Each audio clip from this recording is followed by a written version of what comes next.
Hello friends, welcome to my channel investment research. आज हम लोग जानेंगे कि ये स्ट्रेस टेस्ट क्या होता है और ये एक्चुअली क्यों करा जा रहा है। मतलब वो होता है ना, बहुत जन को अभी भी कन्फ्यूजन है कि अचानक से सेबी ने क्यों मतलब ऑर्डर दिया कि स्ट्रेस टेस्ट कराना चाहिए, specially small cap mid cap में, और ये अभी क्यों हो रहा है। तो ये बेसिकली हम लोग डिटेल समझेंगे कि स्ट्रेस टेस्ट क्या होता है। ठीक है, आप देख सकते हो मतलब स्ट्रेस टेस्ट एक्चुअली क्या होता है ना। ये होता है कि it reveals in how many days an investor will get the investment amount back in case the equity market falls and investors are redeeming their investment. सीधी सी बात है, अगर यहाँ पर हम लोग अगर एज ए इन्वेस्टर हैं तो सेबी क्या कर रही है, सेबी कर रही है कि अगर स्ट्रेस टेस्ट में हम वो देख रही है कि अगर मार्केट फॉल होता है और मार्केट फॉल होता है तो ऑब्वियसली लोगों में पैनिक होता है, राइट। और बहुत जन क्या करते हैं, अपना जो म्यूचुअल फंड का पोर्टफोलियो है वो रिडीम करते हैं, मतलब वो विड्रॉ कर लेते हैं पैसा। ठीक है, तो उस केस में अगर मार्केट फॉल होता है तो इन्वेस्टर को कितना दिन के बाद वो उनका अमाउंट वापस मिलेगा। ठीक है, तो जनरली क्या होता है, एयूएम जो होता है, एसेट अंडर मैनेजमेंट, ठीक है, जो कि म्यूचुअल फंड हाउसेस संभालती है, तो उन पे वो टेस्ट है कि उनको दिखाना पड़ेगा कि कितना दिन में, अगर अभी मार्केट फॉल होता है, कितना दिन में आप इन्वेस्टर को पैसा आप रिडीम करके दोगे। ठीक है, अभी नेक्स्ट क्वेश्चन आता है, ये मकसद इसके पीछे क्या है, सेबी का जो स्ट्रेस टेस्ट करना का मकसद क्या है। अपन तो जान लिया कि स्ट्रेस टेस्ट होता क्या है और अभी इसका मतलब क्या है, वही सेम चीज़ है लगभग है। थोड़ा सा आपको दिखाता हूँ कि SEBI aims to protect investor through the stress test and ensure that small cap funds can handle unexpected redemption. जैसे मैंने बताया अभी कि अगर मार्केट अचानक से क्रैश होता है, ठीक है, तो इन्वेस्टर ऐसे पैनिक ना करे, मतलब इन्वेस्टर का पैसा ऐसा फंस ना जाए। तो इसीलिए स्ट्रेस टेस्ट किया गया है ताकि वो पता पड़े कितना दिन के बाद इन्वेस्टर उसका अपना पैसा उसके अकाउंट में आएगा। ठीक है, और अभी आप पूछोगे कि अभी क्यों हो रहा है, अचानक से क्यों ये हो रहा है। क्योंकि जैसे आपको मैंने पिछले वीडियो में बना के दिया था कि सेबी का जो चीफ है वो ऑलरेडी बोल के रखे थे कि बहुत ही स्पेकुलेशन और हाई वैल्यूएशन चल रहा है, मतलब यूफोरिया चल रहा है स्मॉल कैप और मिड कैप में, क्योंकि वो बहुत ज़्यादा भाग चुके थे। ठीक है, लास्ट 1 साल का 2 साल का पकड़ोगे, वो होता है ना, एक टर्म्स रहता है, वो टर्म कहते हैं कि वो फ्रोथ क्रिएट हुआ था, फ्रोथ एंड बबल। आप कहीं भी आप देखोगे तो वो एक वर्ड आएगा कि फ्रोथ क्रिएट हुआ था। फ्रोथ मतलब क्या होता है, मैं थोड़ा सा जस्ट ऐसे लेमन लैंग्वेज के हिसाब से बताता हूँ। फ्रोथ मतलब होता है कि जो होता है ना, वो साबुन से आप जब पानी पे थोड़ा भिगोते हैं तो वो थोड़ा सा झाग निकलता है, मतलब वो फ्रोथ उसको कहते हैं। बट कुछ लोग स्पेकुलेट कर रहे थे कि बबल हो गया। अब बबल का क्या मतलब है, आपको तो ऑब्वियसली पता होगा कि पूरा मतलब पूरा स्पेयर टाइप का फॉर्म होता है, हल्का सा एक पिन मारो तो फट जाता है, उस टाइप का। तो कुछ लोग मार्केट का ये कंडीशन दो होता है, जब मार्केट पूरा फटने के ऊपर आता है तो उसको बबल फॉर्म किया जब बोला जाता है, और जब इनिशियल स्टेज में वो बबल होने जाता है तो वो फ्रोथ स्टेज होता है, मतलब थोड़ा सा वो जो बोलते हैं ना, जैसे झाग होता है, थोड़ा सा छोटा छोटा छोटा बबल होता है, तो वो स्टेज में। तो इसीलिए सेबी का अभी प्रयास है कि ऐसे ना हो कि अचानक से मार्केट गिर जाए और मतलब जो म्यूचुअल फंड हाउसेस है वो बहुत टाइम लगाए इन्वेस्टर को पैसा देने के लिए, क्योंकि सबको ही म्यूचुअल फंड क्या करती है, वो ऑब्वियसली जो फंड हाउस बनाती है, मतलब जो म्यूचुअल फंड स्कीम बनाती है, वो सारे बहुत जिनका इन्वेस्टर का पैसा लगा रहता है। ठीक है, अब उसमें अगर वो अचानक से पूरा मार्केट अगर लेट से गिरता है तो बहुत जन पैसा निकालेंगे, तो उनको कितना दिन लगेगा वो पैसा उनको अकाउंट में देने के लिए, इन्वेस्टर के अकाउंट में। ठीक है, तो इस पर्पज के लिए जनरली स्ट्रेस टेस्ट किया जाता है। ठीक है, और अभी भी किया जा रहा है क्योंकि जैसे बोला कि अभी थोड़ा सा हाई वेरिएशन, स्पेकुलेशन, फ्रोथ और बबल फॉर्म हुआ है। ठीक है, तो ये तो सिंपल सा बात है।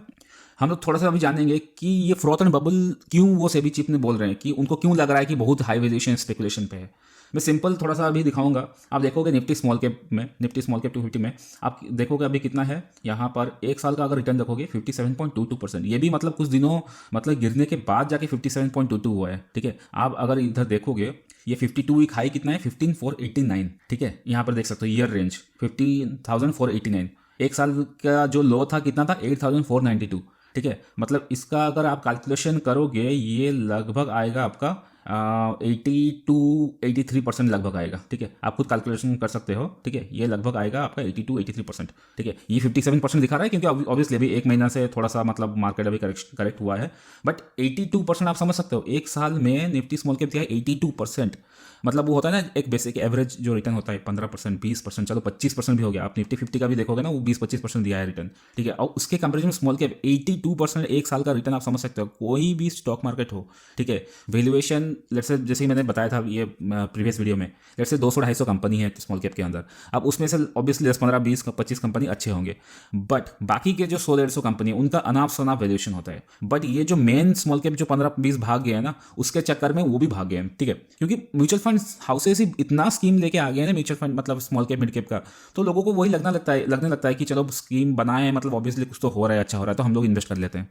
ठीक है, तो जनरली ये चीज़ है कि ये फ्रोथ एंड बबल टर्म्स दिया गया है क्योंकि इतना हैवी रिटर्न है, तो ऑब्वियसली लाजमी सी बात है कि ये करेक्शन होना ही था। ठीक है, तो अभी इस मतलब ये अभी तो हम लोग भी बता नहीं सकते कितना दिन ये चलेगा, करेक्शन होगा ये होगा, बट हाँ मतलब ये अभी थोड़ा दिन कुछ चल सकता है। ठीक है, फिर हम लोग जानेंगे ये टेस्ट का रिजल्ट हम लोग कैसे रीड करेंगे, मतलब रिजल्ट तो आया है, अब उसको जानेंगे कैसे रिजल्ट हम लोग के लिए अच्छा है या खराब है और क्या चीज़ ध्यान में रखना चाहिए। तो थोड़ा सा एक्सप्लेनेशन मैं आपको इधर दे देता हूँ। आप देखोगे इधर कि according to SEBI in context of froth building up in mid and small cap segments and continuous inflows in small and mid cap mutual fund schemes. ठीक है, तो इसीलिए वो प्रोटेक्टिव मेजर्स लेकर रखे, जैसे मैंने बताया ये फ्रोथ वर्ड क्यों यूज़ कर रहे हैं। ठीक है, अभी इसका रिजल्ट देखते हैं क्या हुआ है रिजल्ट इसका। अभी आप देखोगे मतलब इसमें कि SEBI stress test top mutual fund reveal how long can you take to liquidate portfolios. यहाँ पर आप देख सकते हो कि जैसे कि निपॉन इंडिया स्मॉल कैप ये सबसे लार्जेस्ट स्कीम है स्मॉल कैप कैटेगरी में based on the asset management. ठीक है, वो क्या बोला है कि will take 27 days to liquidate 50% of portfolio. ठीक है, 27 days मतलब 50% पोर्टफोलियो, अगर लेट से उसके पास 100 करोड़ का पोर्टफोलियो है। ठीक है, अब लेट से आधा इन्वेस्टर वहाँ से निकलने के लिए चाहेंगे, मतलब रिडीम करेंगे, मतलब 50 करोड़ निकालेंगे, ऑब्वियसली निकालेंगे, मतलब वो म्यूचुअल फंड जो है निपॉन इंडिया वाला, तो वो ऑब्वियसली 50 करोड़ उनको देना पड़ेगा ना। तो 50 करोड़ देने के लिए वो कितना दिन लगाएगा, तो वो 27 days। वो यहाँ पर रिजल्ट जो टेस्ट रिजल्ट का स्ट्रेस टेस्ट का रिजल्ट आया तो वो ये बोल के रखे हैं। ये तो है निपॉन इंडिया स्मॉल कैप क्योंकि ये लार्जेस्ट स्कीम है। ठीक है, मैं आपको अभी स्क्रीन पे अभी दिखा देता हूँ।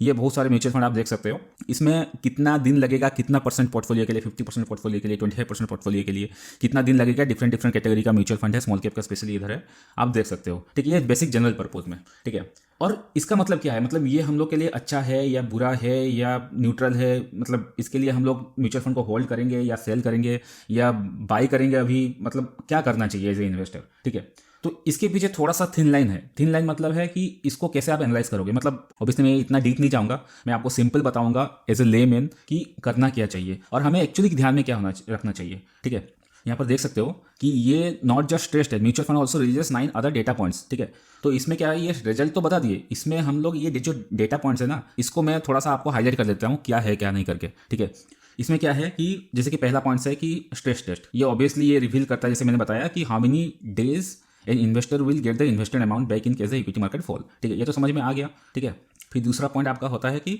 फिर दूसरा पॉइंट है concentration liability side. Concentration liability side मतलब ये क्या है, ये पैरामीटर है, इंडिकेट करता है percentage of AUM held by the top 10 investor. ठीक है, इसका मतलब क्या है, ये 9 पॉइंट्स में ये दूसरा पॉइंट है, इसमें है कि ये पैरामीटर डिफाइन करता है, जैसे कि लेट्स से एक स्मॉल कैप का फंड है। ठीक है, और उसमें लेट्स से 100 करोड़ का इन्वेस्टमेंट है। अब उसमें से बहुत सारे इन्वेस्टर का लेट्स से हज़ार लाखों करोड़ का इन्वेस्टर्स होंगे जिसमें वो लगा के रखेंगे, तो वो वहाँ पर चेक करेगा ऐसे भी कि जो टॉप 10 इन्वेस्टर है, ऑब्वियसली जो लेट्स से कोई बड़ा आदमी है वो उस म्यूचुअल फंड में लेट्स से वो 50% कैरी करके रखा है, फिर सेकंड रिचेस्ट आदमी है वो 15% बड़ा मतलब वो कैरी करके रखा है, तो वो चेक करेगी सेबी कि ऐसा नहीं है कि लेट्स से 100 करोड़ का मतलब आपका पोर्टफोलियो है और टॉप 10 जो इन्वेस्टर है वो 90 करोड़ लगा के रखे हैं। तो इसके मतलब क्या है, इसका मतलब क्या है, अगर वो टॉप 10 इन्वेस्टर अगर बाई चांस छोड़ के चले जाते हैं उस म्यूचुअल फंड स्कीम से, मतलब आप समझ सकते हो, मतलब वो म्यूचुअल फंड का जो वैल्यूएशन है, मतलब उसका जो स्कीम साइज है वो 90% कट ऑफ हो जाएगा सीधा, क्योंकि टॉप 10 इन्वेस्टर ही 90% लगा के रखे हैं। तो सेबी ये भी एक पैरामीटर कंसिडर कर रही है कि वो चेक करिए कि टॉप 10 इन्वेस्टर ज़्यादा इन्वेस्टर नहीं है तो एक स्कीम के पीछे, क्योंकि होता है ना ऐसे बहुत सारे स्कैम्स आते हैं कि एक स्कीम बना लिया उसमें से 5-6 जन मिलकर ही ज़्यादा इन्वेस्टमेंट कर दिए हैं 80-90%। तो ये सब चीज़ें देखा जाए, ऐसे मैं पूरा सब एक एक पॉइंट बताने वाला नहीं हूँ, थोड़ा सा इंपॉर्टेंट पॉइंट आपको जो मतलब रखना चाहिए ध्यान में वो मैं आपको बता रहा हूँ। ठीक है, फिर आपका हो गया पोर्टफोलियो एनालाइज्ड स्टैंडर्ड डेविएशन। ये स्टैंडर्ड डेविएशन क्या है कि standard deviation is mutual fund schemes portfolio indicates how widely their portfolio returns में वेरी इट्स मीन्स और the degree of volatility fluctuation over a specific period of time. ठीक है, इसको मैं अगर सिंपल भाषा में बताऊंगा, ठीक है, फॉर एग्जांपल लेट्स से एक फंड है, फंड ए। ठीक है, फंड ए अगर 1 साल का रिटर्न दे रहा है, लेट्स से 10% रिटर्न दे रहा है। ठीक है, 10% रिटर्न दे रहा है। वैसे और एक फंड है जो कि फंड बी, ठीक है, वो भी लेट्स से सिमिलर 10% रिटर्न दे रहा है। ओके, अब इसमें क्या है, अगर किसी का स्टैंडर्ड डेविएशन लेट्स से ज़्यादा है, लेट्स से ए का दोनों का लेट्स से अभी ए बी का फंड 10% रिटर्न दे रही है, बट ए म्यूचुअल फंड उसका स्टैंडर्ड डेविएशन लेट्स से 2% है। ठीक है, और बी का लेट्स से स्टैंडर्ड डेविएशन 1% है। इसका मतलब क्या है कि इसका मतलब है जब मार्केट वोलाटाइल होता है, ठीक है, तो उस टाइम जो फंड ए है तो वो ज़्यादा वेरी करेगा, ठीक है, ना कि बी। तो इसीलिए यहाँ पर लिखा है कि the higher the standard deviation higher is the risk, यहाँ पर देख सकते हो। ठीक है, भले एक साल में वो 10-10% रिटर्न दे रहे हो ए और बी, बट स्टैंडर्ड डेविएशन अगर किसी का ज़्यादा है, इसका मतलब है कि जब मार्केट वॉलेटाइल होता है वो ज़्यादा वॉलेटाइल होता है, मतलब आगे पीछे जैसे होता है कि मतलब जैसे अगर बी है उसका स्टैंडर्ड डेविएशन 1 है, तो इसका मतलब क्या है, वो थ्रू आउट कंसिस्टेंट रहता है, वो 8%, 9%, 11%, फिर 10%, फिर 8%, फिर 10%, ऐसे ज़्यादा फ्लक्चुएट नहीं करता है, मतलब ज़्यादा वॉलेटाइल नहीं होता है। तो ये स्टैंडर्ड डेविएशन है। क्विकली दिखाने के लिए आपको दिखा देता हूँ। आप देख सकते हो एक सिंपल सा एक फंड है। अभी जैसे मैंने एग्जाम्पल लिया था निपुण इंडिया स्मॉल कैप, ये उसका फंड साइज कितना है आप देख सकते हो, 46,044 करोड़, ठीक है, क्योंकि ये सबसे बड़ा फंड साइज हाउस है, ठीक है। अब मैंने जो बताया कि स्टैंडर्ड डेविएशन आप कैसे चेक करोगे, जब भी म्यूचुअल फंड बाई करोगे ना, वो कहाँ से चेक करोगे, तो यहाँ पर आना आप इधर, ठीक है, आप कहीं भी साइट पे देख सकते हो, चेक कर सकते हो, गूगल पे डायरेक्ट मार सकते हो कि भाई इस म्यूचुअल फंड का, स्मॉल कैप म्यूचुअल फंड का, कोई भी म्यूचुअल फंड का स्टैंडर्ड डेविएशन क्या है। या तो ये तो मैं नॉर्मल मनी कंट्रोल फॉलो कर रहा हूँ, आप इसमें भी आके इधर देख सकते हो। यहाँ पर एक है टैब है एनालिसिस टैब, ठीक है, आप एनालिसिस टैब में क्लिक करोगे, आपको इधर दिखेगा, यहाँ पर देख सकते हो रिस्क रेशियो, ठीक है, यहाँ पर लिखा है स्टैंडर्ड डेविएशन क्या है, ठीक है। ये अब ये पूरा मैंने जैसे बताया सेम एग्जांपल है, ठीक है। स्टैंडर्ड डेविएशन आप पढ़ सकते हो क्या करता है क्या नहीं करके। जनरली ये 5-6 रिस्क रेशियो है, उसमें से हमें मोस्टली देखना रहता है, स्टैंडर्ड डेविएशन देखना रहता है, और आपका शार्प रेशियो देखना रहता है, और आपका अल्फा रेशियो देखना पड़ता है। ये 3 रेशियो आपको देखना पड़ता है जनरली म्यूचुअल फंड कोई भी सिलेक्ट करने से पहले, ठीक है। तो ये तो हो गया आप एक पैरामीटर की जो कि सेबी स्ट्रेस कर रही है कि ये आपको देखना चाहिए। फिर आता है आपका चौथा पॉइंट की बेंचमार्क एनालाइज स्टैंडर्ड डेविएशन, जैसे कि बताया कि बेंचमार्क, यहाँ पर आप देख सकते हो फिर से एग्जांपल में, यहाँ पर देख सकते हो एक कैटेगरी एवरेज दिखाया है, मतलब इस फंड का है 15.65 वर्सेस 14.83 सॉरी। तो मतलब ये कैटेगरी का एवरेज, उस कैटेगरी के स्मॉल कैप में उसका एवरेज क्या है, ठीक है, मतलब ये इसका बेंचमार्क क्या है, तो वो वही चीज़ अभी वो बता रहा है, ठीक है, कि बेंचमार्क के साथ वो हमेशा कंसिडर करना चाहिए, ठीक है। फिर है पोर्टफोलियो बीटा भी है, जैसे यहाँ पर आप देख सकते हो बीटा वाला भी है, यहाँ पर ये भी देख सकते हो, ठीक है। वैसे तो सब देख सकते हो, बट जनरली हम लोग इतना बीटा का भी इतना नहीं देखते, ये भी वही हाई वॉलेटिलिटी ही कंपेयर करता है, ठीक है। फिर आपका हो गया कि पोर्टफोलियो ट्रेलिंग 12 मंथ पी, ठीक है, यहाँ पर देख सकते हो पोर्टफोलियो ट्रेलिंग 12 मंथ पी, मतलब क्या है, ये जो आपका P stands to price stands होता है, ये जो पी है मतलब आपका प्राइस टू अर्निंग रेशियो होता है, ठीक है। ये क्या शो करता है, मतलब लास्ट 12 मंथ का ट्रेलिंग, मतलब लास्ट 12 मंथ्स का हमेशा, ठीक है, मतलब उसका पी रेशियो क्या है, प्राइस टू अर्निंग रेशियो क्या है, ये आपको ऑलरेडी पहले फिर से मतलब वो पहले वीडियो में बना के रखा था कि कुछ ये एक one of the important parameter है, जो 5 पैरामीटर जो स्टॉक सिलेक्शन के लिए प्राइस टू अर्निंग रेशियो क्या होता है। तो ये इसलिए देखते हैं कि वो चेक करिए सभी अभी कि ये price to earning ratio last 12 months का कितना हो रहा है, ऐसे फ्लक्चुएट तो नहीं कर रहा है, तो वो हो गया। फिर वही बेंचमार्क ट्रेलिंग 12 मंथ पी, मतलब उस स्टॉक्स का क्या पी चल रहा है 12 मंथ्स का, और उन कंपैरिजन का मतलब उस कंपैरिजन का बेंचमार्क का ट्रेलिंग क्या चल रहा है 12 मंथ का, ठीक है। फिर हो गया benchmark trailing 12 month P 1 year ago, मतलब एक साल जो ट्रेलिंग का है 12 महीना का, उसका पिछले का 1 साल, मतलब ये लगभग 1 साल 2 साल का वो मतलब ये कर रहे हैं। तो ये तो हो गया कुछ पॉइंट्स, मतलब ये तो इतना अभी ये लास्ट 3-4 इतना इंपॉर्टेंट नहीं है, सबसे इंपॉर्टेंट वही था कि आपका स्टैंडर्ड डेविएशंस क्या है, और पोर्टफोलियो बीटा रेशियो क्या है, और आपका लायबिलिटी साइड में क्या है, मतलब एयूएम का जो टॉप 10 इन्वेस्टर कितना केज रखता है, ये सब चीज़ें कुछ पैरामीटर है कि आप ये ध्यान में रख सकते हो जब भी कभी म्यूचुअल फंड खरीदना होता है, ठीक है। तो इन कंक्लूजन क्या है, क्या निकल के आता है, मतलब जितना अभी समझ में आ रहा है कि अभी वो स्ट्रेस टेस्ट कर रहे हैं क्योंकि वो देखना चाहते हैं कि कौन कितना दिन लगा रहा है, ठीक है। तो अभी हमें क्या करना चाहिए, हमें वेट करना चाहिए कि मार्केट ये सारे स्ट्रेस टेस्ट का करेक्शन कब खत्म हो जाए। अभी ये लगेगा 10-15 दिन 20 दिन अभी लगेगा, ठीक है। बट जैसे मैंने पहले बताया था, और ये मकसद ही है इस चैनल में इस वीडियो बनाने का, कि जो लॉन्ग टर्म इन्वेस्टर है ना, तो उनको इतना एक्चुअली कुछ फ़र्क नहीं पड़ता है। ये सब चीज़ें जो पैनिक वाली चीज़ें होती है, मतलब ये सब न्यूज़ें होती है, मतलब ये क्या करना है क्या नहीं करना है, ये सारी चीज़ें हैं शॉर्ट टर्म लोगों के लिए, ठीक है। क्योंकि अगर आप म्यूचुअल फंड भी लेके रखे हो लॉन्ग टर्म के लिए, आपको कुछ फर्क नहीं पड़ना चाहिए, क्योंकि ये छोटी मोटी चीज़ें होता है, क्योंकि मार्केट में कुछ भी होता है, अनाप शनाप जब भी वैल्यूएशन आगे पीछे होता है तो ऑब्वियसली सभी सामने आता ही है, और वो डिफरेंट क्राइटेरिया रहता है, वो डिफरेंट मीडियम है सेबी का, मतलब कोई इंस्पेक्शन करता है पर्टिकुलर स्टॉक्स पे, मतलब पर्टिकुलर म्यूचुअल फंड पे, या पूरा म्यूचुअल फंड का स्ट्रेस टेस्ट हो जाता है, मतलब इस टाइप का है, वो डिपेंड करता है सेबी के ऊपर। ये तो ऑब्वियसली इनिशिएटिव मतलब मेजर है कि ताकि इन्वेस्टर को प्रोटेक्ट किया जाए, ठीक है, नहीं तो फिर वैल्यूएशन इतना अनाप शनाप होता है तो बेचारे रिटेल इन्वेस्टर ही फंस जाते हैं, ठीक है। तो इसमें एक्चुअली मोटा मोटी में इसमें कुछ घबराने की बात ही नहीं है। जो ऑब्वियसली लॉन्ग टर्म इन्वेस्टर है उसको कुछ फर्क पड़ना भी नहीं चाहिए। अगर आप शॉर्ट टर्म के लिए हो तो ऑब्वियसली आपको पैनिक लगेगा, ठीक है। बट वही सेम चीज़ है, बैक टू स्क्वायर जीरो, कि आप अगर अपना फंडामेंटल्स अच्छे से किए होगे, स्टॉक मार्केट में स्टॉक पिक करने हो